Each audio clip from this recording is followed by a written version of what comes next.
Bienvenue sur BizDev Squad, le rendez-vous des business développeurs. Le BizDev, c'est la faculté d'avoir une vision globale, de s'entourer des bonnes personnes et de mettre en place la stratégie gagnante qui va booster la performance et la rentabilité de ton entreprise. C'est aussi la force de savoir se remettre en question et de tirer des leçons de ses erreurs pour les transformer en succès. Si toi aussi tu veux trouver de nouveaux leviers de croissance pour ton business, abonne-toi.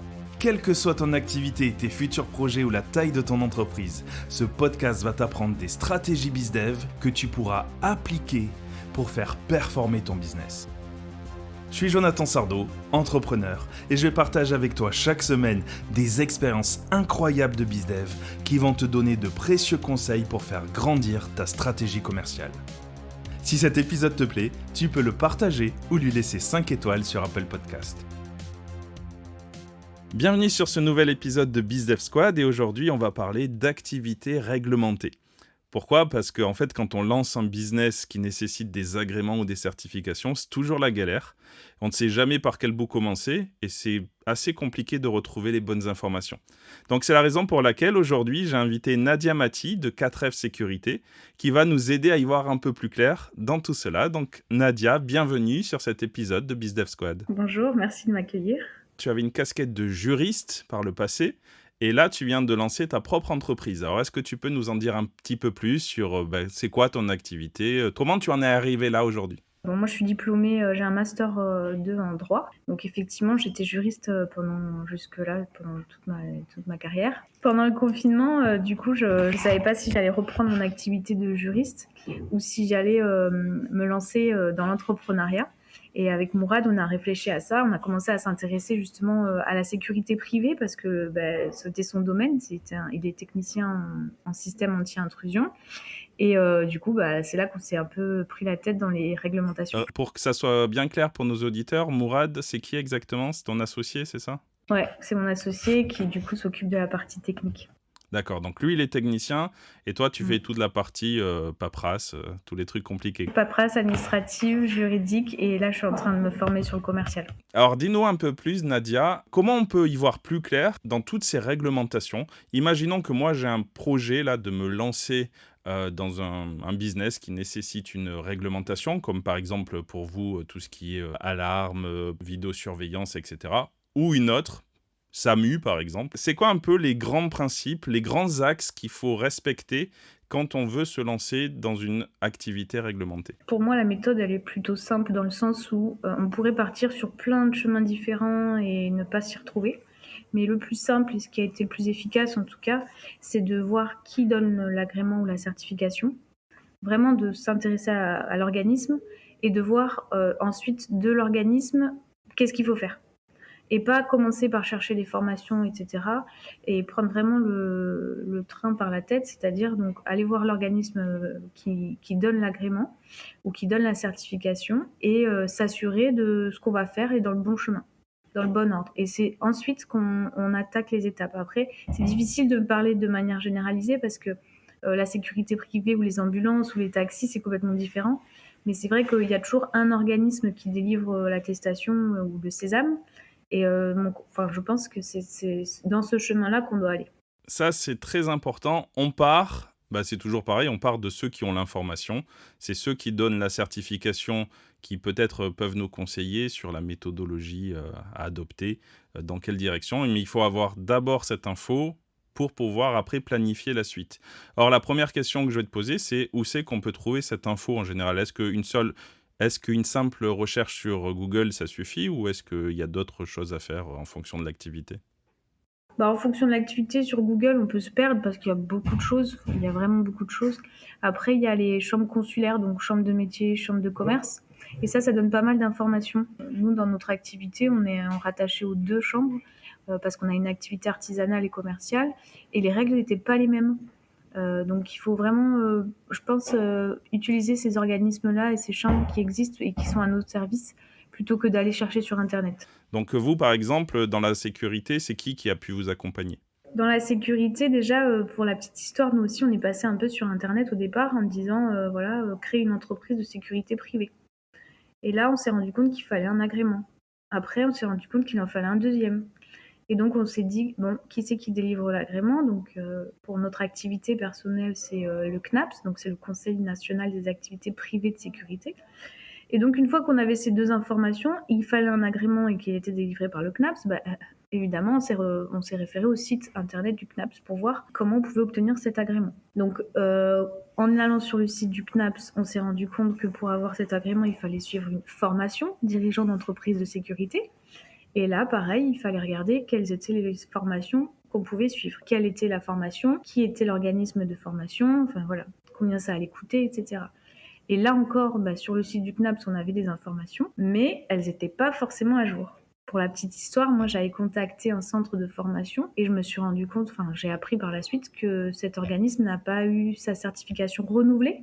Et donc, il donne des formations, mais derrière, il ne pouvait pas me donner le titre. Donc, sans titre, je ne pouvais pas obtenir l'agrément. Ah oui, donc en gros, tu peux faire une formation, mais qui derrière te sert à rien, quoi. Tout à fait. C'est là tout le problème, c'est qu'en réalité, sur la formation, il y a beaucoup d'organismes qui se placent. Et nous, en tant qu'apprenants ou en tant que personnes qui veulent se former, on n'a pas forcément d'informations. Donc, on a dit le premier, aller à la source, ceux qui vont nous dire les différentes étapes à franchir. L'étape suivante, c'est trouver la bonne formation, mais surtout une formation qui délivre un certificat valable pour l'agrément. Ça, c'est la deuxième étape. L'étape suivante, c'est d'obtenir l'agrément. Donc bon, suivre la formation, réussir la formation, auquel cas, s'il y a une formation obligatoire, c'est pas toujours le cas, je pense, mais voilà, dans notre cas et dans nombre de cas, il y a quand même des formations obligatoires. Ensuite, il faut obtenir l'agrément. Et donc là, c'est déposer un dossier avec toutes les pièces, donc dont la formation certifiante. Et ensuite, attendre. Attendre combien de temps? Et c'est là tout le problème. C'est que, en tout cas, concernant le CNAPS, on n'a pas de délai. On n'a pas d'interlocuteur, on envoie le dossier et après, advienne que pourra. En ce qui nous concerne, il a fallu immatriculer la société en amont. Donc déjà, il faut que cette entreprise soit créée et ensuite demander les agréments. Donc nous, on a immatriculé la société au 1er octobre et ensuite, j'ai reçu le premier agrément pour dirigeant de la société en novembre, donc relativement rapidement. Et par contre, l'agrément pour la société en janvier. Voilà, ce qui fait un laps de temps assez conséquent quand même. C'est quoi qu'on fait en premier? Est-ce qu'on fait la formation ou on monte la société? Ou on le fait en parallèle? C'est quoi l'ordre? Ça dépend de chacun.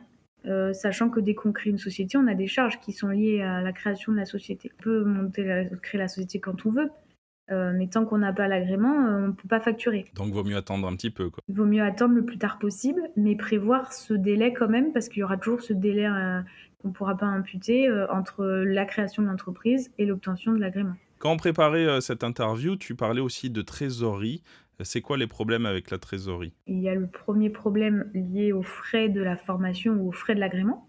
Parce qu'en général, un agrément, une certification, c'est payant. Une formation pour être dirigeant d'entreprise de sécurité, je parle de ça parce que c'est moi, mais voilà, on peut prendre d'autres exemples. Elle coûte entre 4 et 6 000 euros. Ah oui, c'est un gros budget. Ouais, donc c'est une première chose à prendre en compte concernant la trésorerie.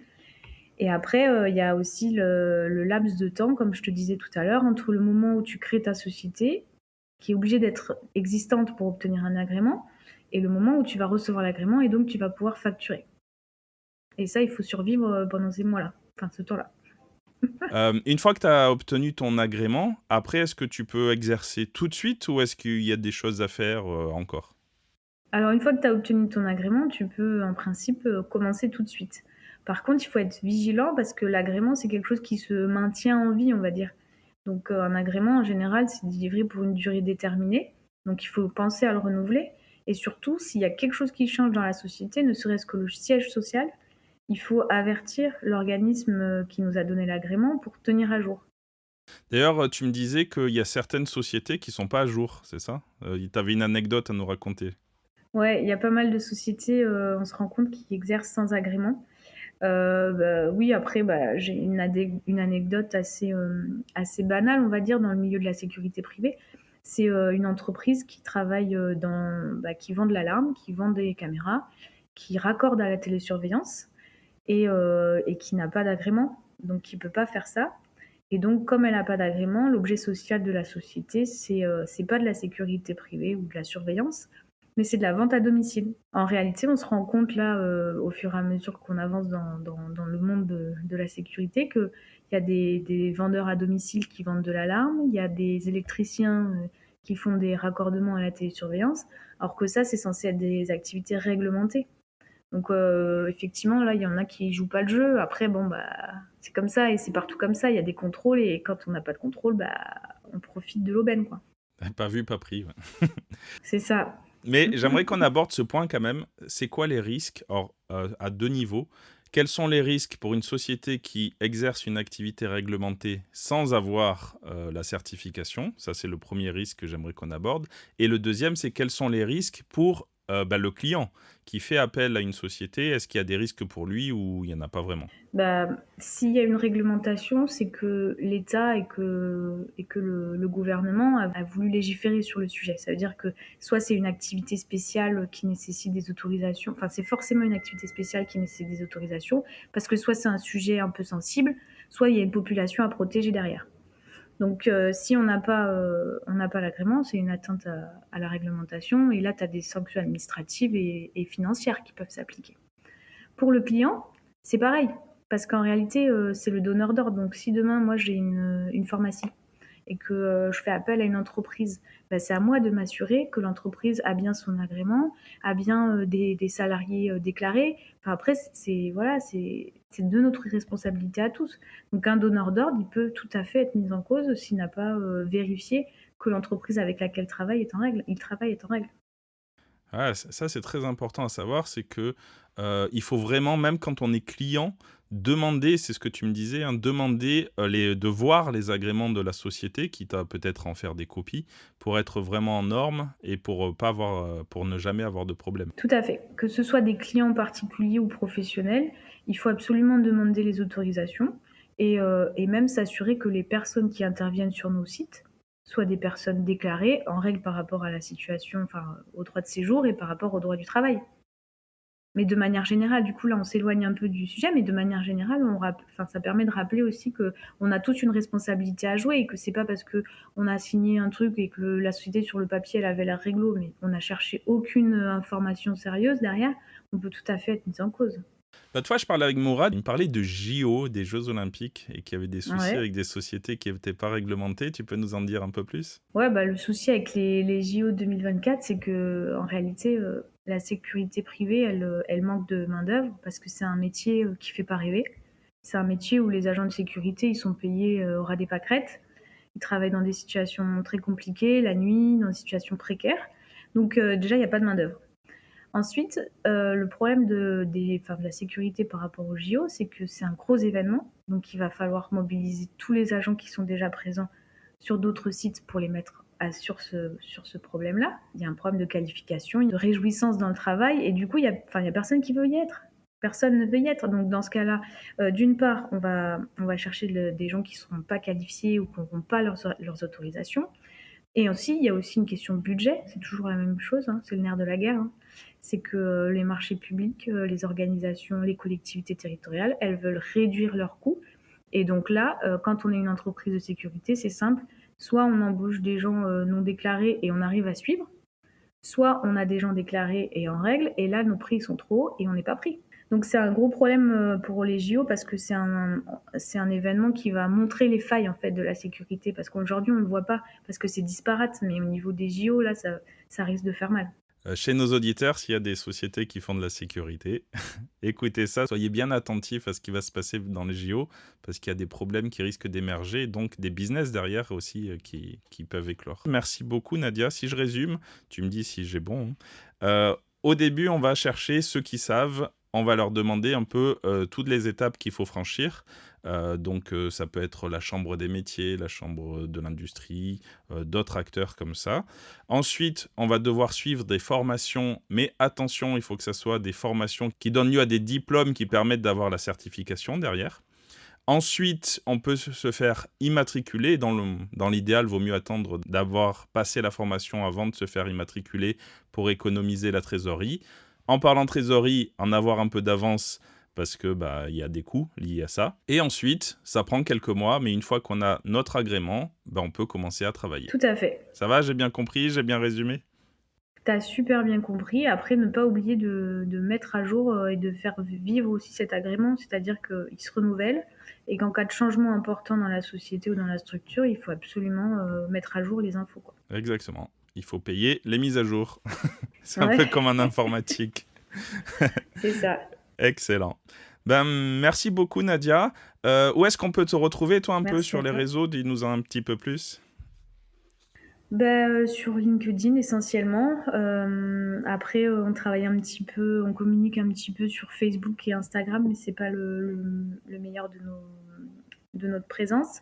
Et on a aussi une chaîne YouTube, donc là on essaye de l'alimenter, pareil, donner un petit peu des petits conseils, parce que c'est pas évident quand on fait appel à une société de sécurité privée, comme on disait tout à l'heure, on sait pas trop ce qu'il faut vérifier, ce qui est important ou pas, donc on essaye de démocratiser un peu le sujet. Le nom de ta chaîne YouTube?